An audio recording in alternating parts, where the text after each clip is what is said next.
السلام علیکم ورحمۃ اللہ وبرکاتہ۔ امید کرتی ہوں کہ آپ سب خیریت سے ہوں گے۔ اللہ تعالیٰ آپ سب کو اپنے حفظ و امان میں رکھے۔ تو جی آج جو ہمارا ٹاپک ہے وہ ہے رزق کی کمی کو دور کرنے کے ذرائع۔ تو اس کے لیے کچھ چیزیں، سب سے پہلے تو میں معذرت خواہ ہوں کہ تھوڑی دیر ہو گئی، اس کے لیے اللہ تعالیٰ مجھے معاف فرمائے، آمین۔ تو اس کے لیے کچھ پوائنٹس ہیں، اس کو آج انشاءاللہ عزیز ہم دیکھیں گے۔ تو سب سے پہلی جو چیز ہے وہ تو یہ ہے کہ ہمیں جو ہے وہ رزق حلال ہی کی جو ہے وہ طلب کرنی چاہیے، اور اللہ تعالیٰ سے جو ہے باکفایت رزق کی دعا کرنی چاہیے کہ اللہ تعالیٰ ہمیں اتنا رزق عطا فرمائے کہ جو ہمارے لیے کافی ہو اور ہم کسی کے آگے دست دراز نہ کریں، اور اللہ تعالیٰ ہمیں حلال رزق جو ہے وہ عطا فرمائے۔ تو رزق کے دروازے کھولنے کے لیے بہت ہی اچھی جو ایک چیز ہے اور بہترین جو عمدہ چیز ہے وہ ہے استغفار، کیونکہ استغفار جو ہے وہ ہر ایک مصیبت کو ٹال دیتی ہے، ہماری غلطیاں خطائیں ہوتی ہیں انہیں دور کر دیتی ہے۔ استغفار ایک ایسا جامع وظیفہ ہے جو ہر ایک حاجت کے لیے موزوں ہے۔ یہاں پہ میں آپ کو اسی حوالے سے ایک واقعہ سناتی چلوں کہ ایک مرتبہ حضرت امام احمد بن حنبل اپنے گھر سے نکلے اور کہتے ہیں کہ میں اپنے گھر سے نکلا ہوں اور ایسے ہی تو راستے میں مجھے دیر ہو گئی، تھکاوٹ محسوس ہونے لگی، تو قریب ہی ایک مسجد تھی، میں نے سوچا کہ چلو میں یہاں مسجد میں ٹھہر جاتا ہوں کچھ دیر کے لیے، تو اس سے کیا ہوگا کہ میں تھوڑی دیر یہاں پہ ٹھہر کر آرام کر لیتا ہوں۔ جیسے ہی مسجد میں گئے تو جو مسجد کا جو امام تھا جو وہ کہتا ہے کہ نہیں جی اب ہم تو مسجد کو تالا لگا کے جا رہے ہیں، جیسا کہ آج کل بھی ہمارے رواج ہے کہ جب نماز پڑھ لیتے ہیں، نماز ادا کر لیتے ہیں، تو اس کے بعد جو مسجد کو لاک کر کے جو ہے وہ چلے جاتے ہیں تاکہ مسجد کے اندر چوری نہ ہو جائے۔ تو اسی طرح سے اس وقت بھی یہ رواج تھا، تو کیا ہوا کہ وہ مسجد کو جو ہے وہ بند کر کے چلے گئے۔ اب پاس ہی یہ سارا ماجرا ایک جو ہے وہ نان بھائی دیکھ رہا تھا، تو اس نے کہا اچھا تم ایسے کرو، تم بھلے انسان لگ رہے ایسے کرو، تم آج میرے مہمان بن جاؤ اور میرے ساتھ میرے گھر چلو۔ تو کیا ہوا کہ امام احمد بن حنبل نے ان کے ساتھ چلنا جو ہے وہ پسند کیا اور ان کے ساتھ چلے گئے اس نان بھائی کے ساتھ، اور اب اس نان بھائی نے گھر جا کر جو ہے وہ جی تو اب ہوا ایسے کہ اس نان بھائی نے جو ہے وہ جا کر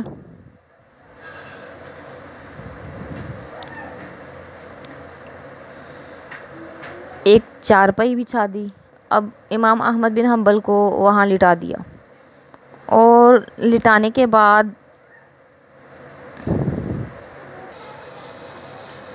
جی تو وہ نان بھائی جو ہے انہیں ایک چارپائی دی لیٹنے کے لیے، اب وہ لیٹ گئے وہاں پہ، اور نان بھائی نے اپنا کام شروع کر دیا، جا کر جو ہے وہ آٹا گوندنا شروع کر دیا۔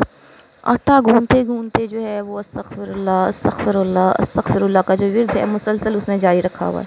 اب امام احمد بن حنبل دیکھ رہے ہیں کہ جی وہ استغفار ساتھ میں پڑھ رہا ہے، تو انہوں نے کہا کہ اچھا صاحب مجھے بتائیے کہ کیا اس استغفار نے آپ کو کوئی فائدہ بھی دیا ہے یا آپ ایسے ہی پڑھی جا رہے ہیں؟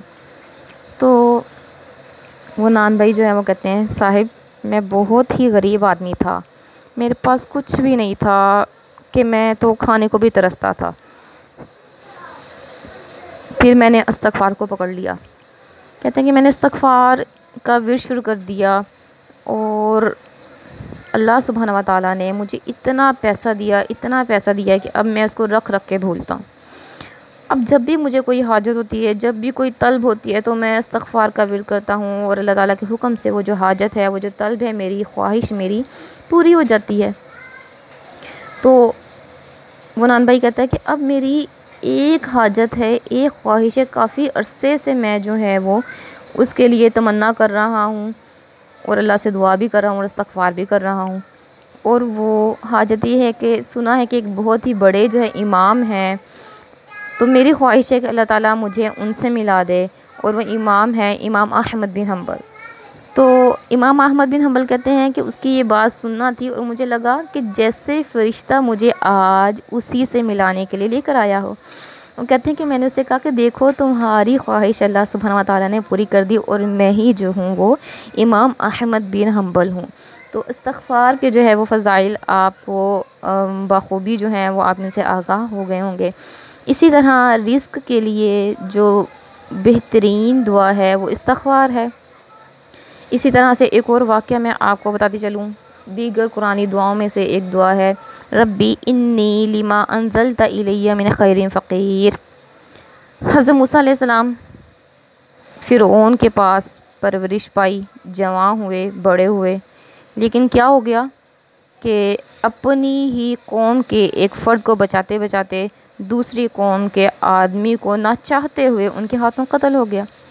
تو کیا ہوا، فرعون تھا تو اپنے آپ کو رب کہلواتا، لیکن تھا بہت انصاف پسند۔ تو اس نے دیکھا کہ موسیٰ نے یہ ناحق قتل کر دیا ہے تو اب اس کو سزا دی جائے گی۔ تو حضرت موسیٰ علیہ السلام اپنی جان بچا کر وہاں سے بھاگ نکلے اور جا کر مدین شہر میں پناہ لی۔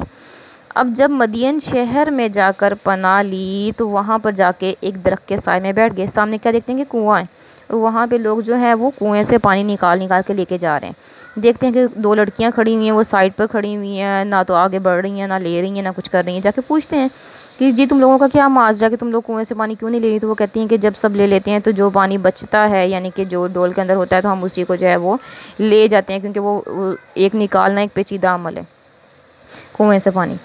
تو اس وقت کیا ہوا کہ حضرت موسیٰ علیہ السلام نے کہا اچھا چلو ٹھیک ہے ایسا ہے تو پھر میں تمہیں پانی نکال دیتا ہوں۔ حضرت موسیٰ علیہ السلام نے آگے بڑھ کے جو ہے وہ بڑے ایک قوی اور جوان مرد تھے، تو انہوں نے جو ہے وہ کنویں سے پانی نکال دیا۔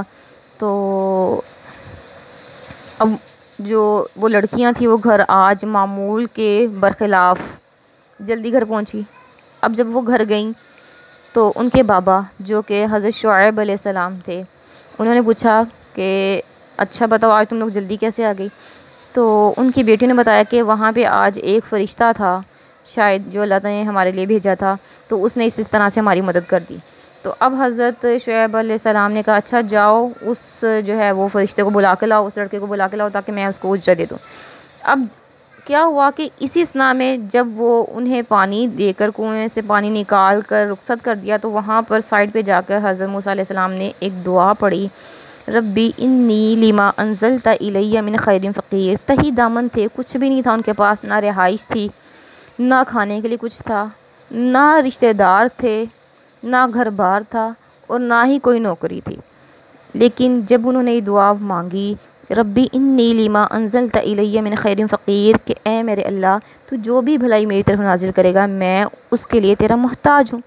تو اس اثناء میں وہ دونوں میں سے ایک لڑکی جو ہے وہ حضرت موسیٰ علیہ السلام کے پاس آئی اور کہتی ہیں کہ آپ کو میرے بابا گھر بلا رہے ہیں۔ اب جب وہ گھر گئے تو کیا ہوا کہ حضرت یعقوب علیہ السلام نے انہیں حضرت شعیب علیہ السلام نے انہیں بلایا، بٹھایا عزت سے، اور ان سے جو ایک معاہدہ طے پایا کہ تم ایسا کرو 8 سال کے لیے میرے پاس نوکری کرو، تم نے یہ بہت ہی اچھا کام کیا میری بیٹیوں کے ساتھ، میں چاہتا ہوں کہ تم میرے پاس رہو 8 سال تک جو ہے وہ میرے پاس نوکری کرو، اور اگر تم 10 سال پورے کر دو گے تو تمہاری یہ مہربانی ہوگی۔ اور پھر فرمایا کہ میں تمہارے جو ہے اپنی ان 2 بیٹیوں میں سے ایک کے ساتھ جو نکاح کر دوں گا۔ تو اس طرح سے ان کا یہ معاہدہ طے پایا۔ تو دیکھیں اس طرح سے انہیں رشتہ داریاں بھی مل گئیں، نوکری بھی مل گئی، رہائش بھی مل گئی، کھانا بھی مل گیا، یعنی کہ ہر وہ چیز مل گئی جس کی ایک انسان جو ہے وہ خواہش کرتا ہے۔ تو اللہ تعالیٰ جو ہے وہ عطا فرماتے ہیں، بس اس سے مانگنے کا طریقہ جو ہے ہم مسنون کر لیں، اس طرح سے کر لیں جس طرح سے اللہ سبحانہ و تعالیٰ ہم سے مانگنے کے لیے ہمیں پسند کرتا ہے۔ تو اللہ سے دعا ہے کہ اللہ تعالیٰ ہمیں جو ہے مسنون عمل کرنے کی توفیق عطا فرمائے، اور اس کے مطابق جو ہے وہ اپنی پوری زندگی کو ڈھالنے کی بھی توفیق عطا فرمائے، آمین۔ جزاکم اللہ خیر۔ السلام علیکم ورحمۃ اللہ وبرکاتہ۔